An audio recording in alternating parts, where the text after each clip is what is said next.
What's going on, Jerome? It's a beautiful day for some Vikings news dump because he sees you when you're pooping. Something like that. And as we are creeping closer, the NFL Combine is going to be on. Head coach Kevin O'Connell, adofo-mensah going to be feeding the jackals of the media today, and it's going to be good. And I know. So Kwesi's very good at vamping, saying a lot of words, stuffing some things and stuff without really saying anything. So initially, Kwesi was very honest, right? He's still honest, but he talks around issues, and it's something that Rick Spielman was perfect with, right? Honestly, I always thought that Rick Spielman would be like a good congressman. You know what I mean? And Kwesi, same thing. And Kevin O'Connell's a little bit too honest. I feel like he's starting to understand how to play the game, but he wears his emotions on his sleeve, and he cares about people, man. Like, he talks about his love for slinging Sammy Darnold, talked about his love for Kirk Cousins and all that stuff. So probably not going to get anything too interesting from the pressers today. Probably nothing definitive. Probably a lot of hedging. Talk about Darnold. Talk about McCarthy. Talk about here's an example. So I'm Kevin O'Connell.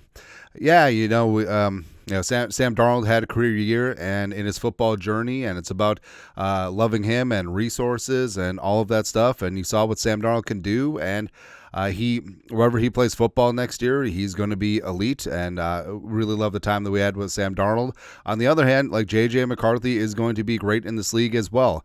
So both these guys are going to be great, and blah, blah, blah, blah, blah, blah, blah. That's basically what it comes down to. Kwesi, I honestly feel like Kwesi may take a bit of a departure and really amp up Sam Darnold, maybe lean into the Vikings' interest in keeping Darnold a little bit, just trying to gin up that tag and trade market, which certainly would not be a bad thing. And the Vikings, it seems unlikely they're going to be able to tag and trade Darnold, but never say never. And some prime spots for Darnold to potentially be sent and then sign a long-term deal. I think that there's going to be some openings. Number one is the Los Angeles Rams. I think that that's the best possible spot for him because don't sleep on, hey, that guy played terrible against us scouting, as we always say. But Darnold or Stafford probably going to be out. Potentially the Giants, maybe the Raiders, but reportedly wants $50 million plus per year per Pete Schrager of Good Morning Football. Same. I also want $50 million to do this. And bring me to the news. I just wanted to talk about this because it's funny. The Vikings aren't trading for Matthew Stafford, but it might sound good on paper with the Kevin O'Connell connection, but it just doesn't make sense for a team with few draft picks and all kinds of other holes to address. Story of my life.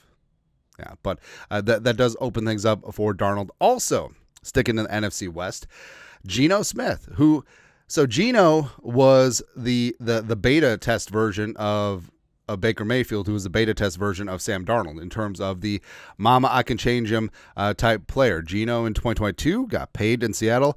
Baker in 2023 got paid in Tampa. Darnold 2024 got paid in Seattle? Maybe. But Geno, again, this time of year when there's transactions, cuts, trades, free agency, draft, all that stuff. So Geno tweeted out the gif of LeBron famously leaving the press conference, the NBA Finals press conference. So a lot of people read into this. Is Geno leaving? Is Geno going to be cut? His contract is very edible. Is it time to move on in Seattle? McDonald did not sign Geno long term, although they do have GM John Snyder there. So I don't know. I'm not saying, I'm just saying. I mean, Darnold actually played kind of well in Seattle. Who knows, man? But also does lead into the fact that Kevin O'Connell is indeed the certified quarterback whisperer. This is from a Wenzel perspective. Vikings starting quarterbacks will be because Kevin O'Connell's head coach. So basically goes down to Josh Dobbs starting in Arizona, 1-10. Not great. Came to the Vikings 2-2 with Kevin O'Connell. Kirk Cousins outside of Kevin O'Connell, so time in Washington, time in Atlanta, as well as his Zimmer record, basically 500.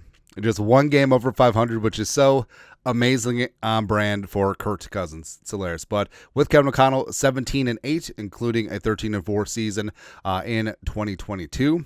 It's pretty damn good. Also, Darnold, without Kevin O'Connell during his time with the Jets and Panthers, 29-37. With Kevin O'Connell, 14-3. Seems pretty good. So, again, Kevin O'Connell, just imagine what he can do if J.J. McCarthy turns out to be the guy and they're together for 10, 12, 15 years of gloriousness. Come on, baby. Speaking of player and coach connections, so Brian Flores, when he was head coach of the Dolphins, was instrumental in getting Javon Holland, stud safety out of Oregon, drafted in the second round.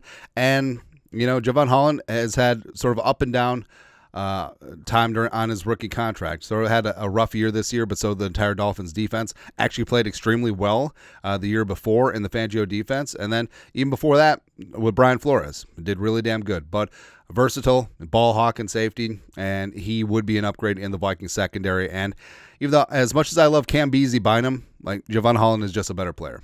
He just is. Fins Extra put this out with Javon Holland, talking on a podcast. Javon Holland's list, what he is looking for in free agency: detailed and experienced coaching. He's got that. Flores, Kevin O'Connell. Honest culture. That's exactly what the Vikings have. Men leading head coach, Kevin O'Connell, to a team that wants to win. Oh, it's almost like we had 14 wins last year. Leaders that want to lead and set examples by actions, not by their word.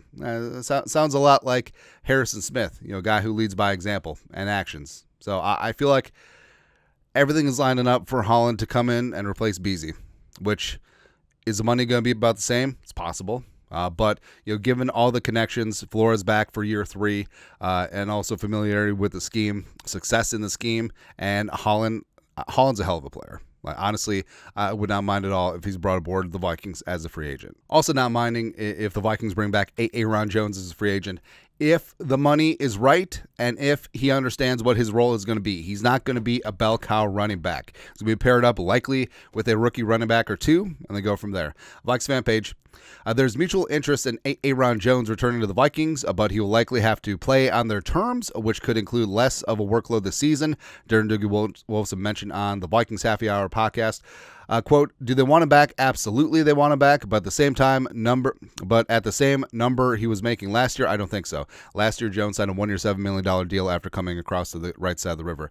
Is Denver willing to pay him or someone else if money matters most? I think Aaron's gone. So that would be a great villain story. Like he comes to the Vikings from the Packers and then goes and signs up with stupid ass Sean Payton for a couple extra pieces of silver.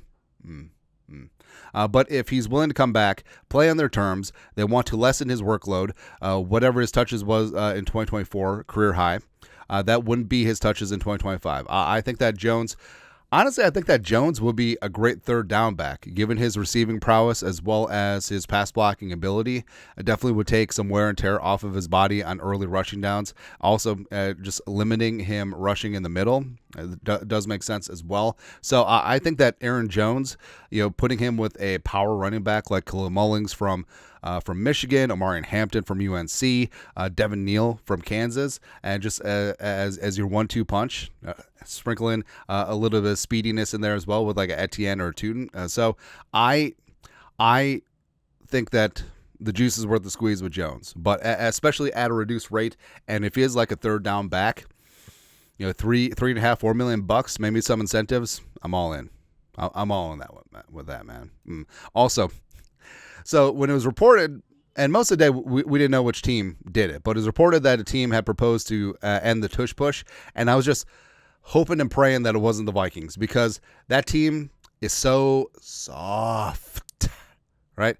I understand that the tush push is a little annoying. Get better at it or stop it, right? So the Eagles didn't ride the tush push to a championship. The Eagles were just a good team, right? But it certainly doesn't help that they are perfectly set up for the play, and it's really hard to stop. Yeah.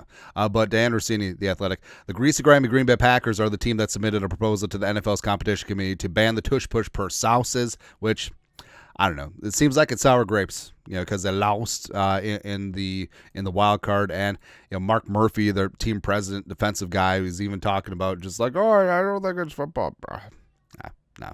I honestly hope it doesn't get banned. I just think that teams need to learn how to stop it, and if that's, hey, just lining up defensive tackles, just trying to submarine everyone, sure, so be it. I think eventually they do have to worry about player safety, because defenses, I mean, Frankie Louvu is the start Defenses are going to start torpedoing people, try and stop this thing. That's exactly what's going to happen.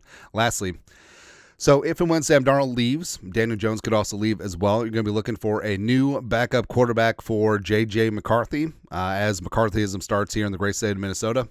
Maybe it already has. But we got to bring it up again. No pants for Trey Lance, number 3 overall pick back in the day.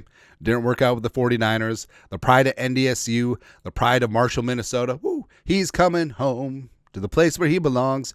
Sources, Stephen Jones, Cowboys expect Trey Lance to leave in free agency, intend to draft a quarterback in April. So Trey Lance needed time to develop. He needed to play because he basically played 1 year as a starter plus 1 game at NDSU. Does he take care of the football? Yes. Is he accurate? Yes. Does he have some mobility? Yes. Does he have upside? Yes. But he just never got the time of day with the 49ers, and it's a spot where he just needed reps. All right. And would he get reps here in Minnesota? No, not game reps, but practice reps, training camp, preseason, all that stuff, and quality coaching, with a guy like Kevin O'Connell, Wes Phillips, as well as Josh McCown. Could he develop into a little something? Sure. And I feel like it's the perfect next chapter for Kevin O'Connell, the quarterback whisperer. Just taking the local kid who hadn't panned out elsewhere and turning him back into Mr. Minnesota, backup quarterback for J.J. McCarthy. Woo! Kind of love it, man. But we'll see what Kevin O'Connell and Kwesi spit out at the pressers today. We'll just go from there. But your thoughts are thoughts. Vikings news dump this beautiful Tuesday. You guys are the best. You know what to do. Skull production value.